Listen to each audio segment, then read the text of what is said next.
Hello, hello. Welcome to the Mother Days. I'm one of your hosts, Teresa Palmer. And I'm Sarah Wright Olsen. Hi, Dazeys. Hey, Dazeys. Hi from Bondi Beach, where I just was yesterday. And I got absolutely roasted for the second time during this shoot. And the first time it was such a big deal because I posted on Instagram. I was like, this was about... I don't know, the beginning of January. I was like, oh no, I went out. And I yes, guys, I did not put a drop of sunscreen on because I've done this before. I've done it in my mind safely before where I've tried to like layer up my tan. Like I go out, get a bit of a base tan, and the next time I start really building on it. Anyway, did not work. For whatever reason, Bondi Beach, that sun, it's like you actually just sizzle. So I showed up on my first day back at work after the Christmas break with the worst tan lines, and everyone had seen my Instagram post, and little did I know there was like emails sent. Everyone was freaking out. Like, what are we going to do? Yeah.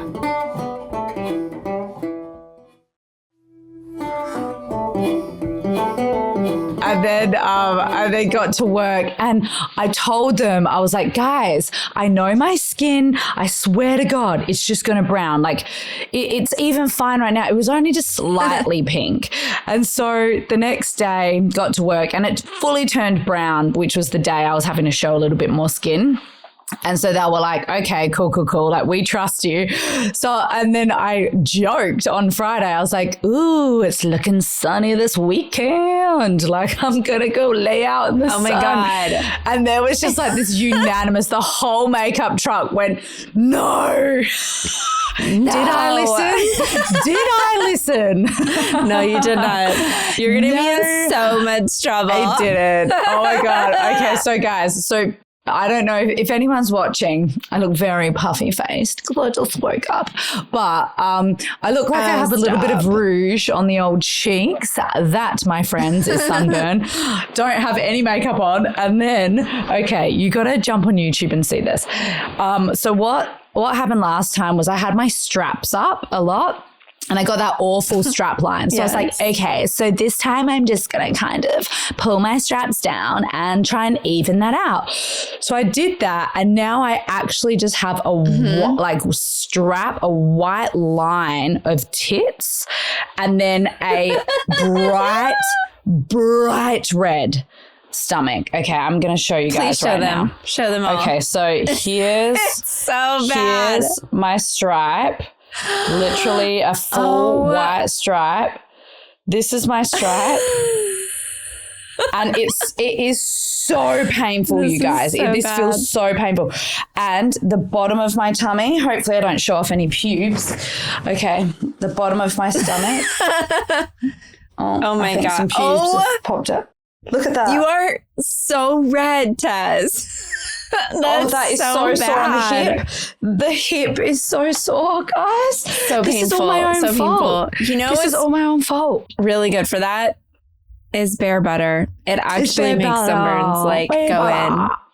Do it. I don't have any left. I tell you what happens in my household when I get that with Mark. Everyone takes it. Is in top form at the moment, actually.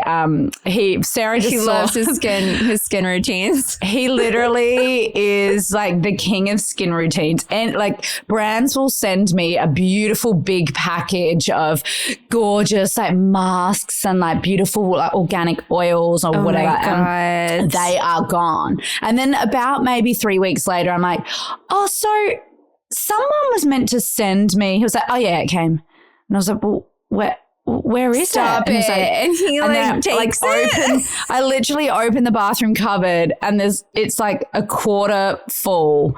And he's been using it every day because it's always like, how good does my skin look? Doesn't my skin look good? And this morning I gave him a hug because, guys, I'm trying really hard with my affection. This is like a major problem for Mark, is that he says I'm not affectionate enough. And even yesterday, while we were at the beach and I was tanning, and in fact, I was doing things that I don't usually do at the beach, which is boogie boarding. I was doing so much boogie boarding for hours with the boys. I've decided I love that. I'm kind of into it now. Like the cold sucks at first, but once I'm actually in the water, I love it so freaking much. So I've been doing this.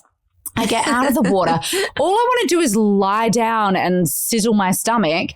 And Mark is like, babe, I've been thinking about like the lack of affection thing, and I actually just did a Google, and I've been reading a study on like why people aren't very affectionate, and there are some scientific findings. I was like, wait, Stop because it. I literally what are came they? back, and he said, you know, it's a lack of your own self-love. I was like, I fucking love myself. I love myself. I'm sorry, but it's probably the fact that like I have 1,000 people jumping on me at all times. Like, I think, in fact, it's not a lack of self-love. It's a lack of self-care. And I was like, I need time for self. Yeah. So, if you want to have cuddles and snuggles with me, jump on over. Come and like hug me. Yes, it doesn't pop into my head first thing in the morning, because it's like first thing in the morning, you should come over to me and give me a cuddle and give me a hug. And so this morning I had his voice in my head. And so I started walking out the door and I heard him be like, oh, I'm like, oh, okay. So I came back, gave him a hug. I'm like, babe, I love you. He this actually isn't a sign that I don't love you. He went, oh. I was like, oh my God. Okay. So I walk over to him and I gave him a hug, and he also got burnt yesterday at the beach. And I was like, oh my gosh, you're so hot. Like your skin is so hot. And he was like, oh, I thought that you meant like my skin was looking hot, like because of what I how I've been treating my skin and tending to my skincare. And I was like, no, I meant your temperature hot, but yes, your skin is hot too. Yes, you are hot. Your skin is, but you're also gorgeous, temperature hot because baby. you got burned. Anyway, it was so stinking funny. Oh, that's just, you know, my husband and I are dynamic. And it's sort of like this little skit. Like we have this little skit where it's like, I'm the unaffectionate one and he's the one that wants affection. He's the one that will text me and be like, I'm feeling codependent. Like, do you love me? It's just so sad that I love you more than you love me. I'll get those texts frequently God. when I'm at work. But I know it's his little like skit. So it's kind of funny. And anyway. It's kind of a joke. It's like part joke, part true. Real. It's like exactly. No, I feel like I have like something like that too, you know, like we were reading this, I was reading this like character description about this like audition that I had out loud, and it was just making everybody giggle because, actually, I think the part that made me laugh so much was just that Wyatt thought it was funny because I was like, I don't know, maybe I'm kind of like this character. It says, you know, oh, she's 40 years old and she's like thinks she's a decade younger, and she's a little bit needy. Literally, everyone's like laughing because that apparently is me. What? Guys? I was like, whoa. Needy. Hello. I feel like I've done such a good job at pulling back my neediness in life and can kind of like take care of me and what I need now. But it is hilarious because Eric and I he doesn't need, that's not his love language. He doesn't need that. And, you know, there's moments where I'm like on my period or feeling vulnerable where I'm like, and now the way that we communicate now is I'm just like, I'm just feeling really needy today. And I think I just need a hug, you know? And he's like, oh my God, yes. But it's cute. It like makes me laugh. But I know that Mark is doing a skit where he's like making skit. It like it's a thing, but it's not doing like real. So he can still get it. So he can still get the thing. So it's like, I'll do it in a funny way. That's right. Because if you were just like, I need your love, you're like, okay. I know. I'll be like, because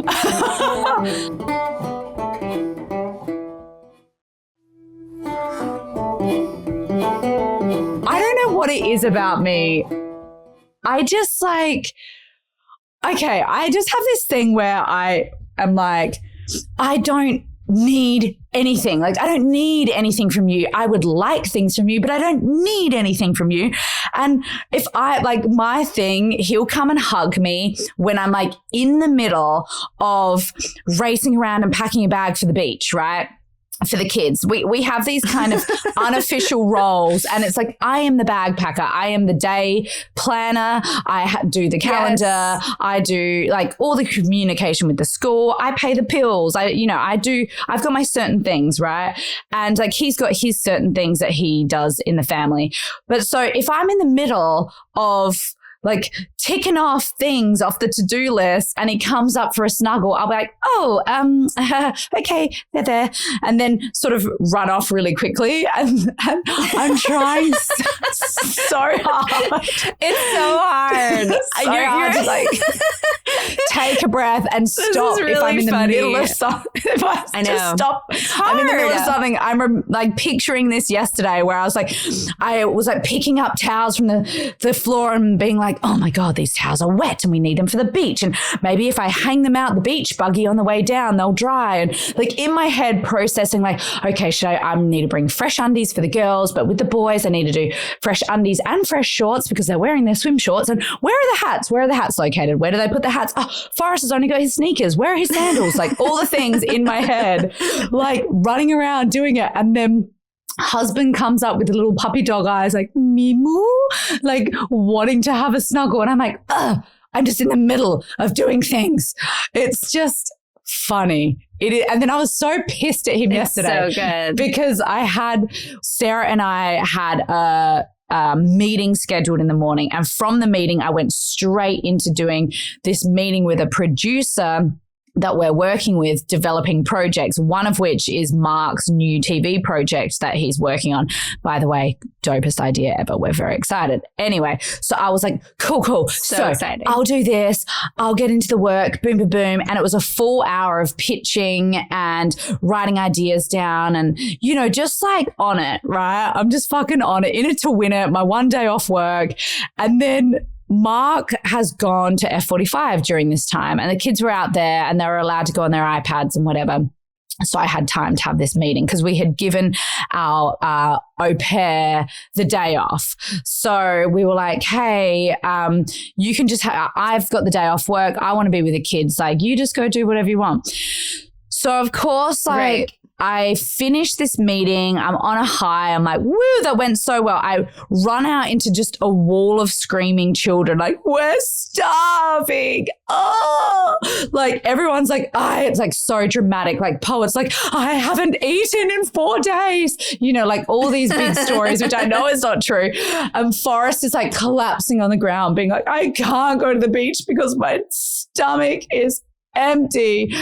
And they've, of course, just woken up, gone straight on devices because I've starved them of devices all week because they don't get devices during the week now at all. No screens, like no TV shows, nothing.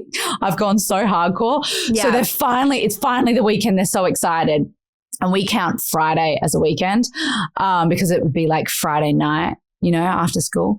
So they finally get to have their device time. Obviously haven't even thought about having breakfast. Didn't ask Mark for breakfast because they're so excited to go on their devices. Mark's gone to F45 without making them breakfast, which in my head is one of his like unofficial rules as a cooker, as a guy who's passionate about the food and the shopping and stuff.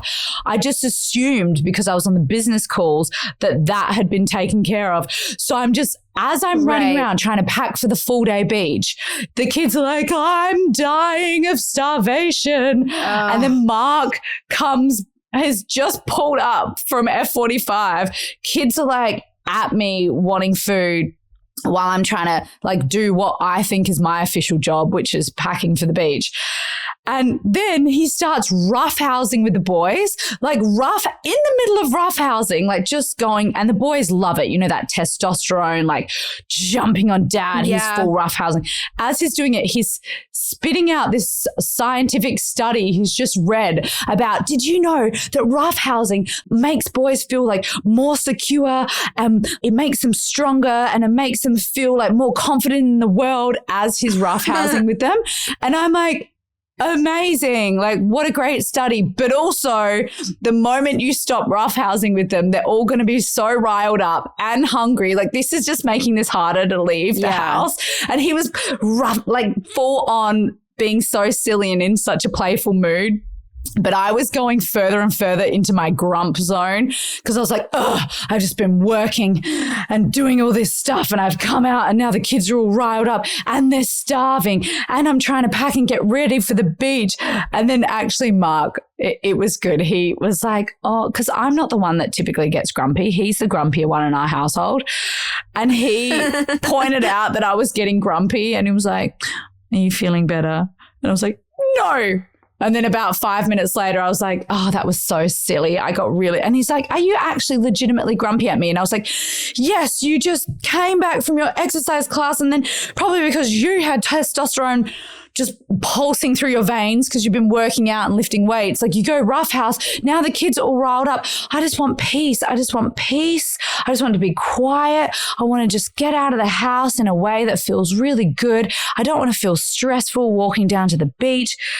And then I had to take some deep breaths and I was like, oh, I feel better.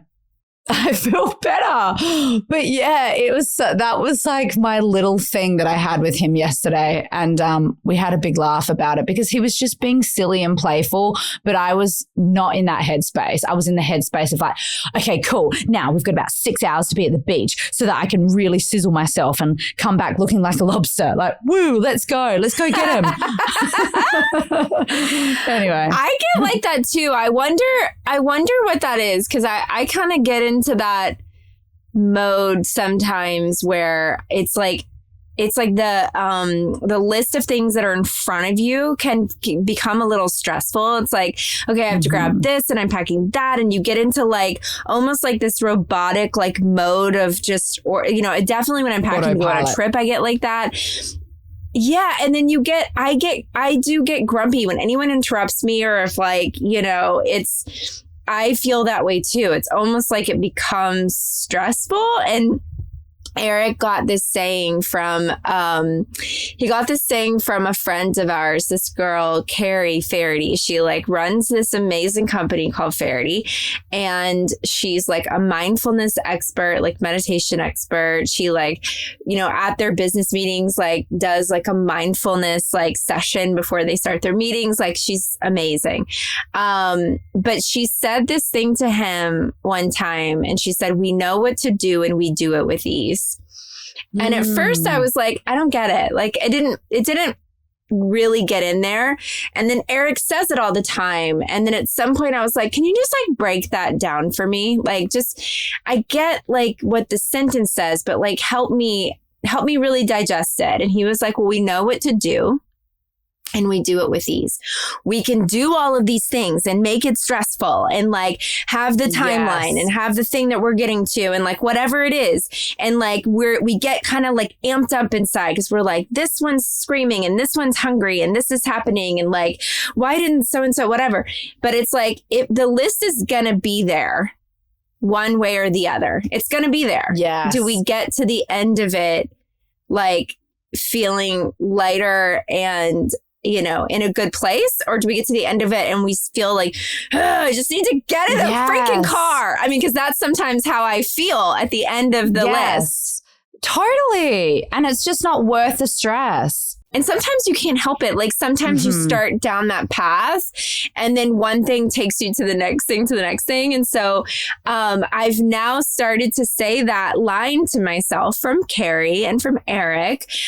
I know what to do and I do it with ease. I know what to do and I do it with ease because it helps me to like go, yeah, this can be like a lot. Like I have 27 things on my list for today and 5 of them are technology driven. So they're frustrating. The other ones have to do with like kids. This I get to be creative, but I can't get there until I finish this. And then, you know, and so that saying has really started to help me because when I did my angel reading with Taylor, she talked about how I needed to like write things down on a list that I'm going to do just because they all kind of can float all over the place. And she's like, the way that, you know, your angels are saying that, like, just keep like putting things down on paper and like put a list. If it's for the year, if it's for the month, if it's for the day, like whatever it is, but like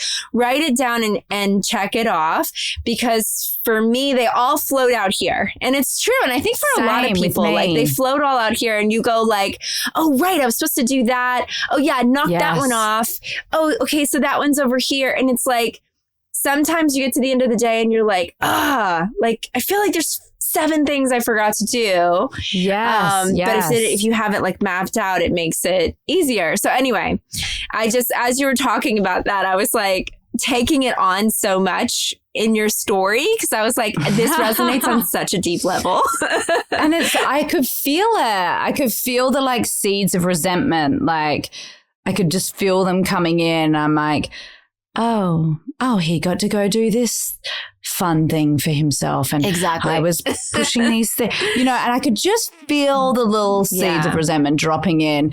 And then when he like tried to hug me and he was like, are you still mad? I'm like, oh my gosh, actually, let's break this down. I just want to be with my family and having the best day at the beach. This is what I'm excited about.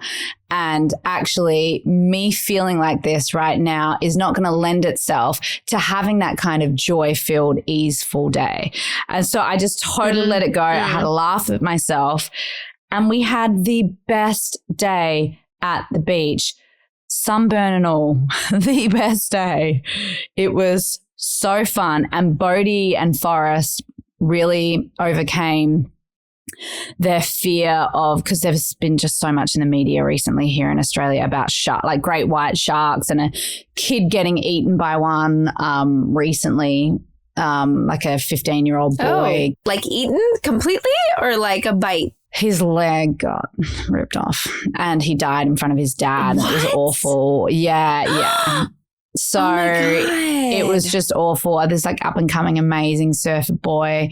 And there's just been so many more stories in the media about sharks. So my kids are legitimate, like, not sure we're going to go in the ocean.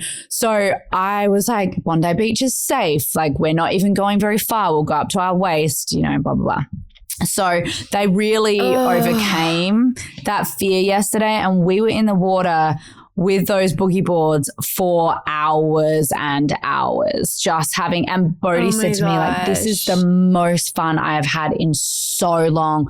I love the ocean. Because he was always just, you know what Bodhi's like even when we go down to the beach, because surf culture is not a part of our life at all. It should be since we're Australian, but Mark's not a surfer. We don't spend that much time at the beach. So he's not like one of those typical Aussie little dudes who's like, woo, can't wait to get the board out and go surfing. You know, that's just not his thing. He really overcame that yesterday. And now even this morning was like, when are we going back? Mum, maybe for my birthday you could get me my own boogie board, like a really cool one. I was like, yeah, for sure. Cute. Yeah, it was really cute. But that's so true, Sarah. Everything that you said. If you're able to stop yourself in the moment and find the perspective, it actually like really helps you to recalibrate.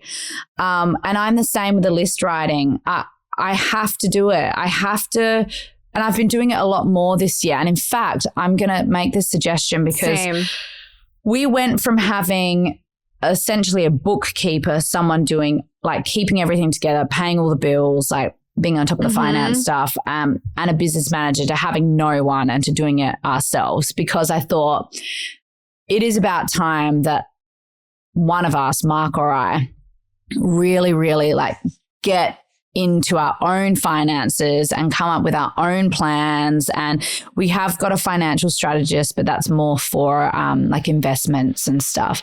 And she helped us get our American house, which is an investment property, and then also somewhere for us to live when we're in America. But one of the things I've done, because my brain works similar to yours, like I'll remember all these things, but just as you said, they're floating around and I'm kind of grabbing at them. But like that, it's very, when it's in that headspace, I feel like it is very easy to overlook one or two things. Maybe they're not the top priorities, but they still need to be ticked off the list.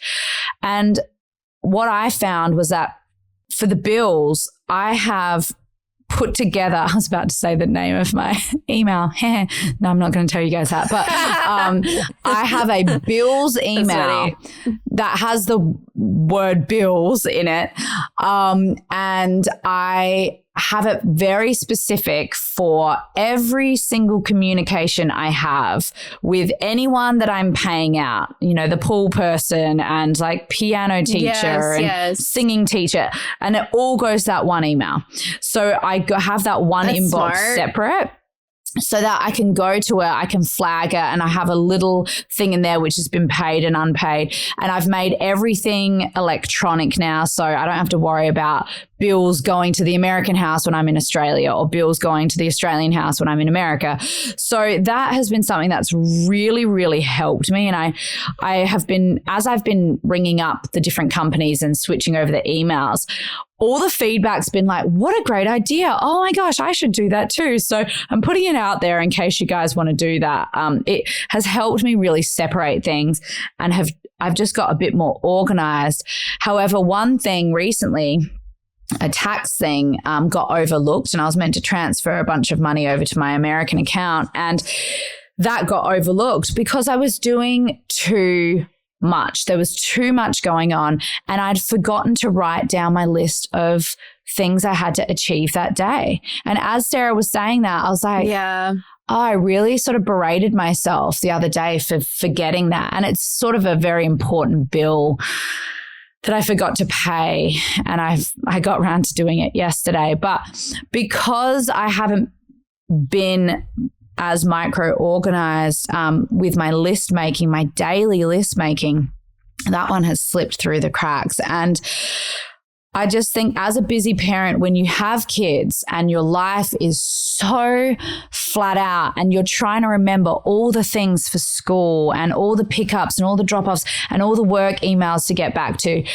if you can find your system of being really, truly organized, it actually will help those days when you just want to go to the beach feel less stressful because you've already achieved so much. You're already up to date. You have your little list you can look at and know that, okay, after I go and show up and I'm present with my kids, I'm going to take 2 hours out to get those 4 things ticked off the list.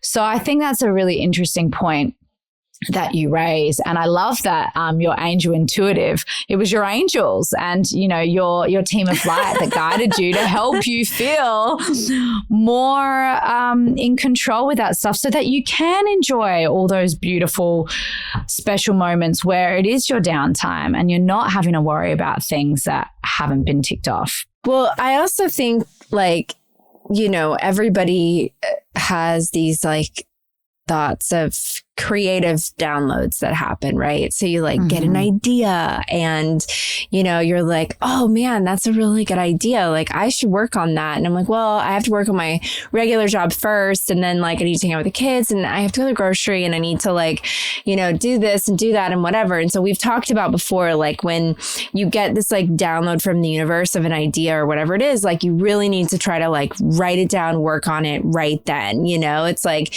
sometimes it's really hard to put everything else away, but if you can work on it right then it's like, you know, that's when the creativity or the thing or whatever is flowing. And so for me, I think it was like in terms of that, because sometimes I almost look at the creative part as the fun stuff and the stuff that doesn't necessarily like, you know, maybe it's going to be a thing that would make money for me at some point, but like I have to separate those things in my head. So I'm like, what's the most important like thing to work on? Yes. And sometimes the creative part feels like fun versus work. So it's like I put it off instead of tackling it immediately.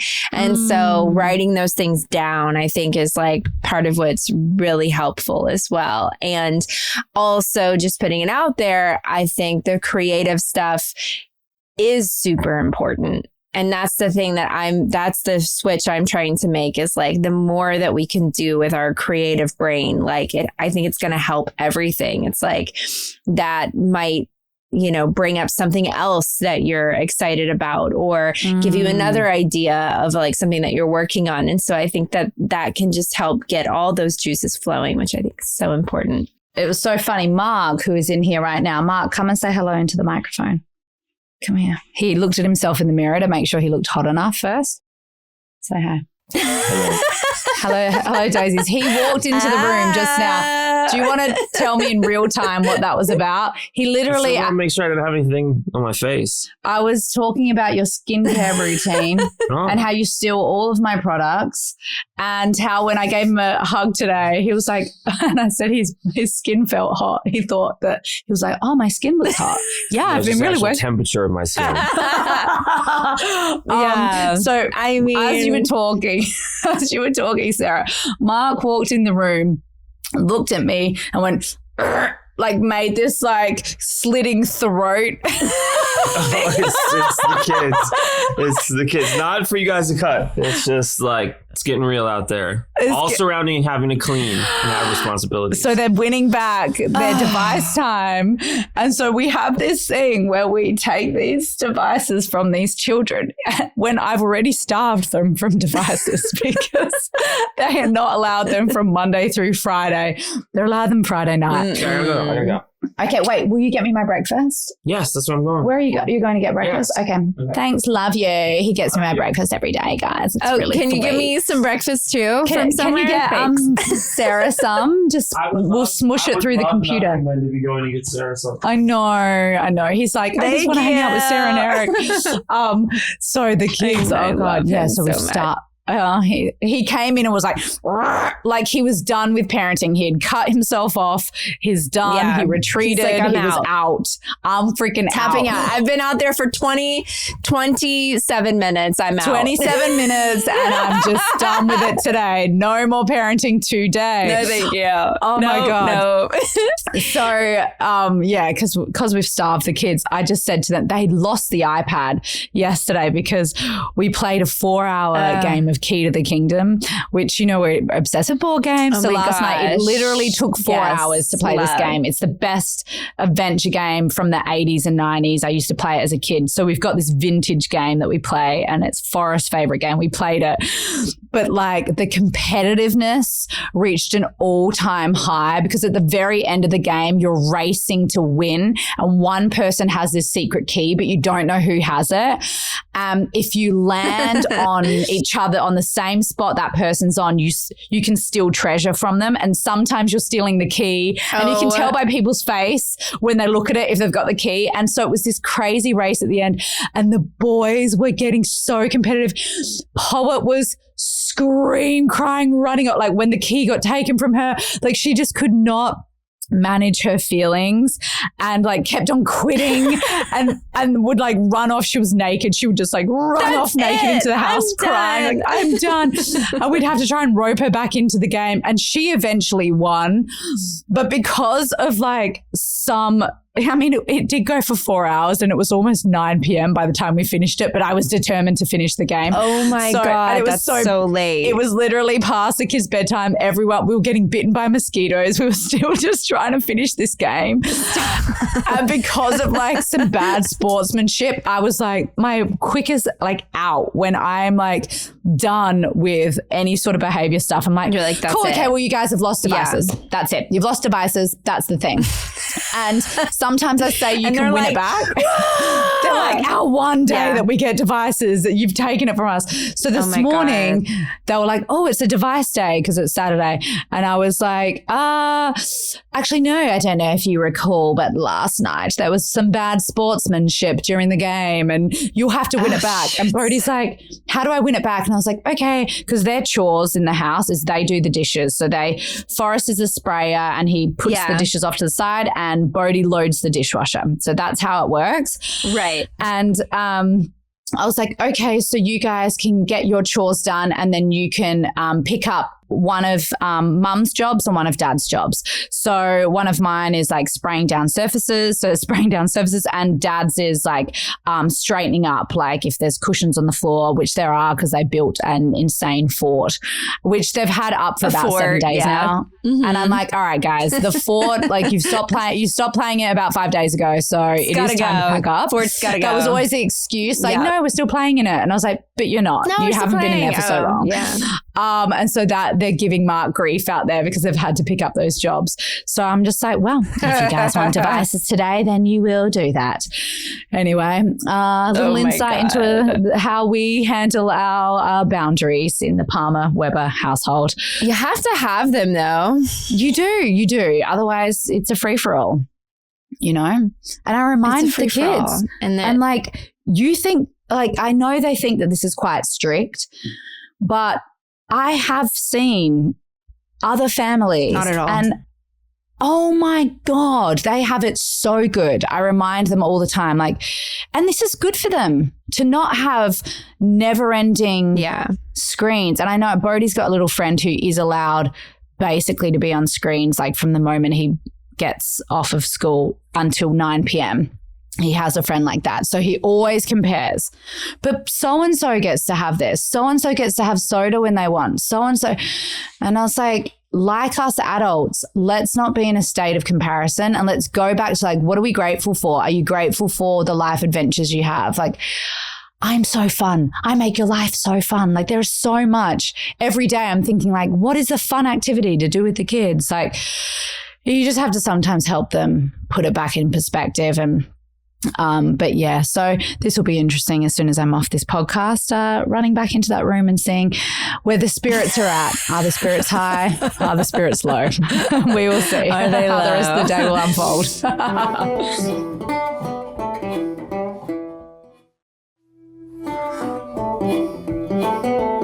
We do that too. Like you guys all know, because I've talked about it on here, that our kids have like their community list or task list that they have up in the mornings, and they like mark everything off. So they know when they first get up, they're like unloading the dishwasher and putting on their clothes for school and like all of those things.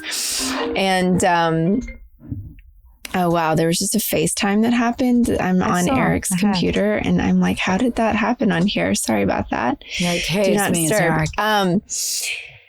Hey, no, I don't know who it was. I just declined it immediately. Sorry, Eric. Sorry. It's his computer. Oopsies. Anyway, so I think like the boundaries, sometimes it's hard to be that person who's like laying the boundaries down. You feel like, it feels like it just keeps happening over and over again. You get into these like cycles, but it is so important. And they do say that the younger that you can give kids responsibilities in the house, like 2 years old, 3 years old.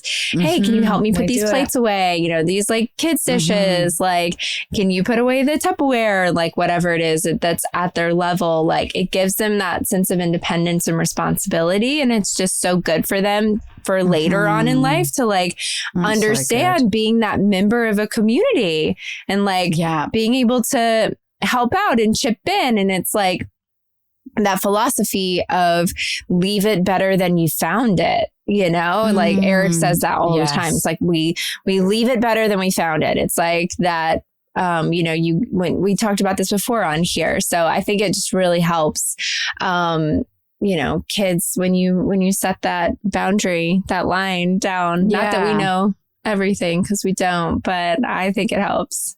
I definitely think it helps. And I can see the girls, like I've been doing it with the girls. I mean, Prairie's 2 and, Poet's 4. And we'll sing the song, domestic duties. And then the girls will sing their little bit, tra la la la la la.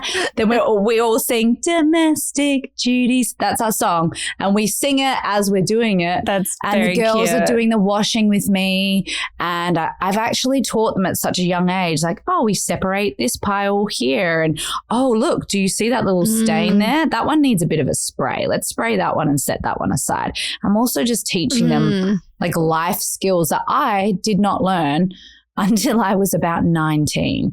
So actually like having it ingrained. And I always explain to the boys and the girls that this is setting you up for success when you're in partnership with someone in the future. 100%. I completely agree with that. So in my family, I have way more boundaries surrounding screen time. Like I'm the ogre surrounding screen time.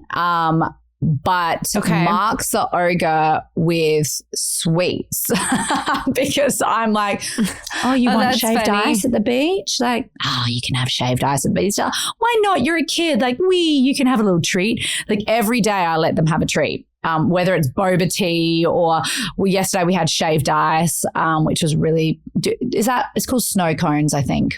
Where you are in the country that you reside in. Snow cones, yes. So I'm pretty lax with that. I let them have treats, whereas Mark's a little bit stricter with that. And then he's way more relaxed with the screen time. And I'm just a little bit more like the ogre in that area. But at least it balances itself out. Yeah, no, for sure. I mean, I think like in terms of sweets, we know that sugar is just not great for you, and everything that we love to try to ignore would say that it's just not good for. It's like an addiction. It can become an addiction, right? And so we get into these like cycles of like wanting to have something every day. And so I think what we try to do with the sweets or the treats or like whatever it is just try to like, it's everything in moderation, but it's not every day. I mean, sometimes Esme's like, can I eat this bite of cookie? And I'm like, it's 8:30 in the morning. Like, let's not have a cookie at 8:30 in the morning. Absolutely not. Not in the morning. We have big rules about that too. It has to be after food, like good proper food. Totally. And then like, we kind of have this thing where it's set where we call it Ice Cream Fridays. So Ice Cream Friday after school, we always get ice cream. And so that's when we know like that's our day. That's our family hang. Like we always do ice cream on Fridays. And so also it kind of is going like it's not asking every day, like, can I have this or can I have that? It's like we know that we have ice cream Friday.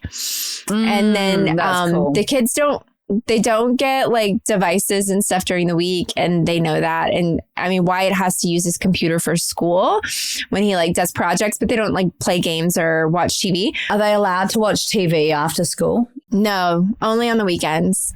And that's just kind of like, there's been an occasion or two on a Friday where we'll watch like, or on a Sunday night where we'll watch like a documentary or docuseries or something together as a family. But there's no like turning on the TV during the week for like kids to watch a show or something. And that's just so that we can keep doing like our routine of after school, we do homework, we like have dinner, and then we hang out, like we read books. Lately, Eric and I have been playing cards. And so that's been kind of fun. Like we just play Rummy, and the kids are like, Esme's like playing with Winter, like they play mermaids. And then, Wyatt's finishing his homework, and Eric and I are just sitting there playing cards. And I mean, it used to be that we were all be doing separate stuff, but it kind of makes us all there together. And like if Wyatt doesn't have, homework, then he'll join us for cards or like whatever. Yeah. I'm probably driving Eric crazy with asking him to play Rummy every day. I was like, we haven't played Rummy in 2 days. Can we play tonight? And he's like, oh my Rummy. God, yes.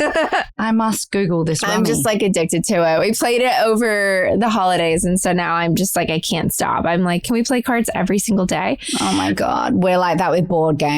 Sleeping Queens, I recommend to everyone. It's a fast, amazing, awesome card game with the kids.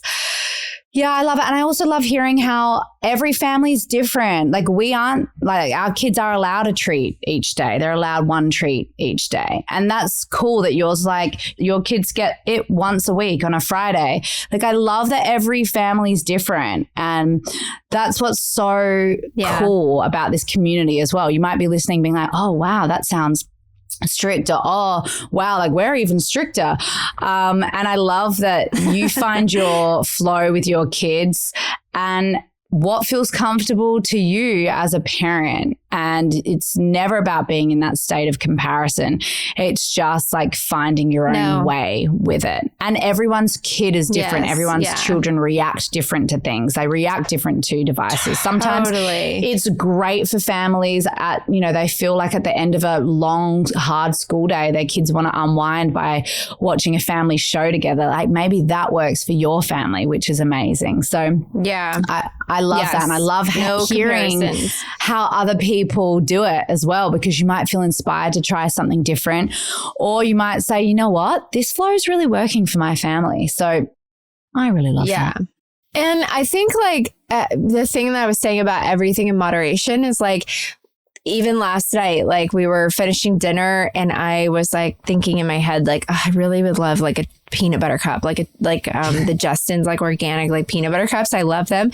And I looked in the cabinet and I was like, ooh, we have some. So I cut them in half for the kids and I gave each kid a half. And then I had one and then I threw one over to Eric. And so we all had them. So it's like, we'll have that, but we won't have like 5 of them. Does that make sense? Like you won't just like sit there like eating a bunch of them, or it's not all the time. It's like everything in moderation. Like after dinner, we might have that. But we know that we have ice cream Friday. So that's what I meant by that. So yeah. Anyway, I agree. Amazing. Well, Dazeys, we love ya. And thanks for joining us for this solo episode. We're trying to do more solos just because we have gotten all of your feedback that you love them so much, and that just warms our hearts. It makes us so happy that we're just like sitting here. Right before we came in to record, I grabbed like a little cup of tea and I was like, I get to go hang out with my girlfriend and like share stories. Anyway, we love you guys. Thank you so much for being here. And you can find us on Apple, Spotify, or wherever you listen to podcasts. And we will see you soon. Bye.